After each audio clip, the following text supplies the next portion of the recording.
Hey guys, let's talk about this tune, Blue Bossa. This is a tune written by trumpet player Kenny Dorham.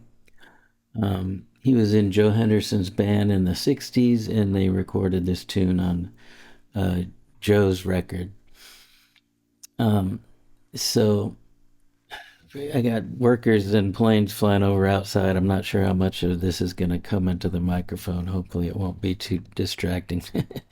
I'll do my best to edit it out.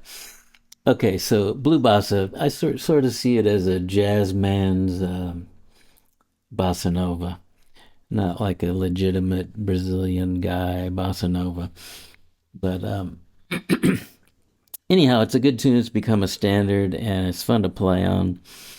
So let's talk about it. So it's a 16-bar tune, and you really can see it as the simplest way. Most obvious way is to see it as in two key signatures, two keys. The first 8 bars is in C minor. We have a C minor 7 for 2 measures, F minor 7 for 2 measures, D minor 7 flat 5 for a measure, G7 flat 9 for a measure, and back to C minor for 2 measures. So that section is C minor. The next section is a 2-5-1 in D flat major, right? We have E flat minor 7 is the 2, A flat 7 is the 5, the 2 measures of D flat major 7. So 2-5-1 in D flat major. Then back to D minor 7 flat 5 to G7 to C minor. So that last 4 bars we're back in C minor again. All right, so 8 bars of C minor, 4 bars of D flat major, 4 bars of C minor. That's the most basic way to look at it. Of course, there's all kinds of ways to improvise over something like this, but we're going to start with what to me is the most obvious, which is what I just stated. C minor, D flat major, C minor. All right, so if you do that, you'll be in good shape. Just keep track of where you are to, the key change. So you can improvise over it with 2 scales. I'll just play them real quickly for you. Here's C minor 7. The scale would be C natural minor.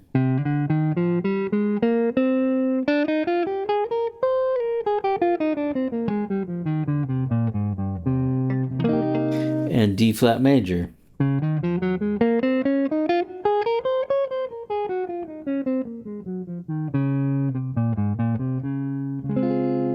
Right. So that's all you need to get started.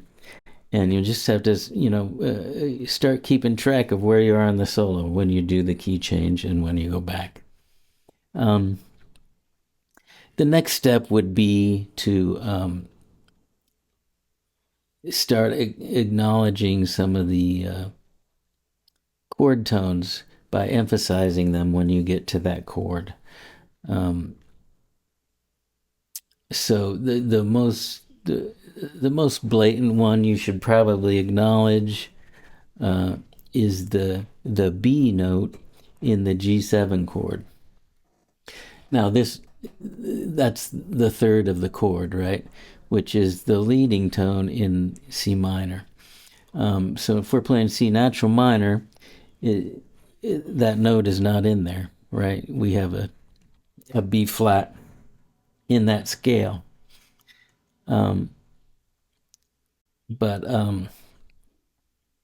So if we play a B in that scale, that's going to change the scale from natural minor to what's called C harmonic minor.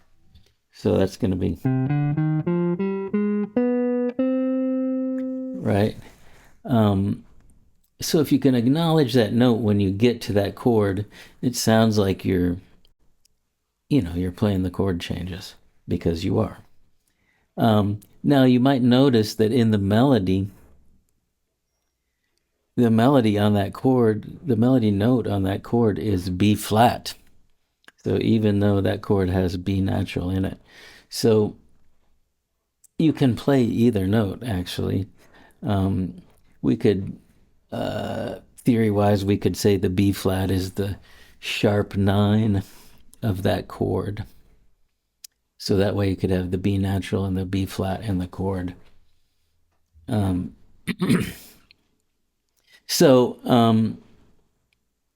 If it just has the B natural, we would call that scale C harmonic minor, or if we're basing it on G, that would be called G Phrygian dominant, which is a mode of harmonic minor. But just know it's that one note is different. And like I said, you can play B natural or B flat. So you could see it as a combination of C harmonic minor and C natural minor. Or some people would call it a bebop scale, C harmonic minor bebop, meaning it has both of those notes in it.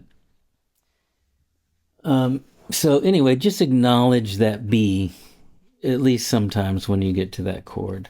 It sounds good. The other note I would tend to bring out a lot is when I go to the F minor 7. I would at least tend to emphasize that A flat because it's really distinguishing between the C minor chord and the F minor chord.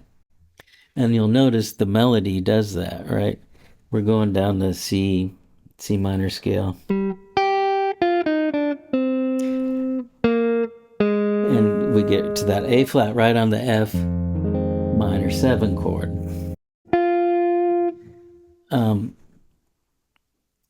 So it just makes sense. So just start bringing out those chord tones as they go by. So you have to practice your arpeggios. Think of what notes change from one chord to another, right? And just start bringing those out. You can do some exercises like play the third of each chord or play an arpeggio on each chord. Play a chord tone on one chord and then go to the next closest chord tone for the next chord. The closest note that is a chord tone of the next chord. Those are just exercises to get you used to thinking about that. One other thing I should point out is this D minor 7 flat 5. It's really like an F minor chord with a D in the bass, right? You could think of it as F minor 6. Because look, we have the A flat, C, and F. That's an F minor triad. And then the D on the bottom.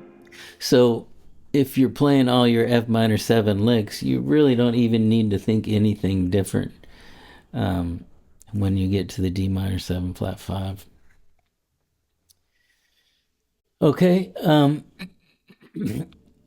The next section, it's a 2-5-1 in D flat major, like we said. So same thing.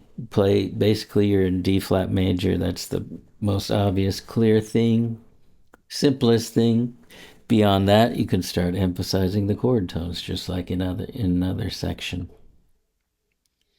Bring out the notes that are different in each section. I would tend to emphasize the 7th of the 2 chord, which is D flat, moving to the 3rd of the 5 chord, which is C, and then resolving to the D flat chord, either on the 3rd or the 5th. And then we're back to C minor again, 2-5-1 and C minor. All right, so pretty straightforward.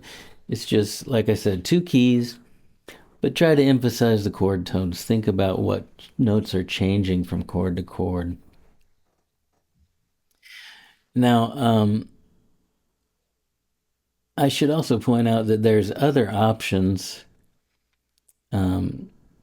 You over the C minor chord, you could play C Dorian over that. And There's definitely recordings where some of the soloists do that. Dexter Gordon does, and Pat Martino. Those are recordings worth checking out. Interestingly, on this original recording by Joe Henderson, the piano player is comping the chords he's playing as if he's thinking Dorian on the C minor chord. He's kind of going.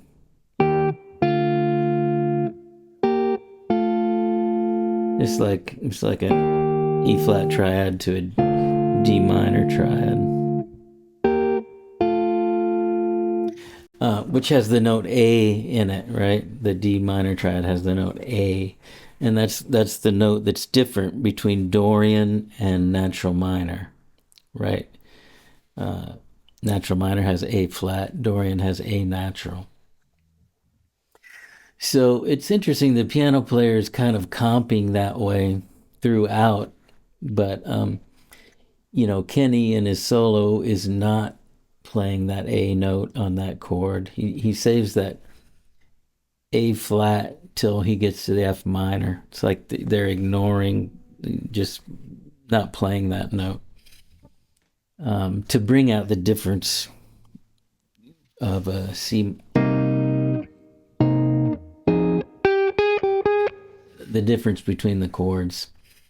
Even though the piano player has that A in there in his comping. And, when Joe Henderson, the sax player, plays his solo, he clearly plays an A flat in like the first lick of his solo, which would tell us he's thinking natural minor, even though the piano player's comping like it's Dorian. So I guess they're not too worried really about that, what some people would see as a conflict. Either scale, you still have the basic chord tones in it, right? It's just what are the notes in between the chord tones connecting them. So either one works. I just thought I'd point that out. Yeah. So some people are going to argue that on that fourth measure, the F minor 7 goes to B flat. I don't really hear it that way. I know why they're saying that, because if you listen to the recording, the bass player in the first couple times through the melody, after he plays the F, he goes to, kind of sits on a B flat. I'm still hearing it as an F minor 7 chord, even though he does that. If you listen to the whole tune,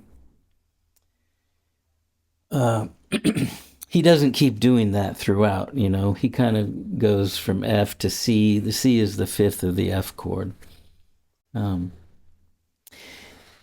as if he's just thinking of it as F minor. I think it's just something he did on that first time through the melody. Either way, it doesn't really affect the way you're soloing on it. It's not taking it out of the key or anything. It's still basically the same thing. So, and most people just play F minor 7 through those two measures. That's kind of what's been accepted.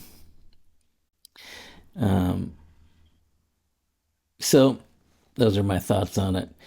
Look at the melody, take the melody to use as inspiration for your solo. It's kind of like a line and an answer. I would say that's a statement. Let me play it again. Is a statement, is an answer, and then it kind of continues with the same theme.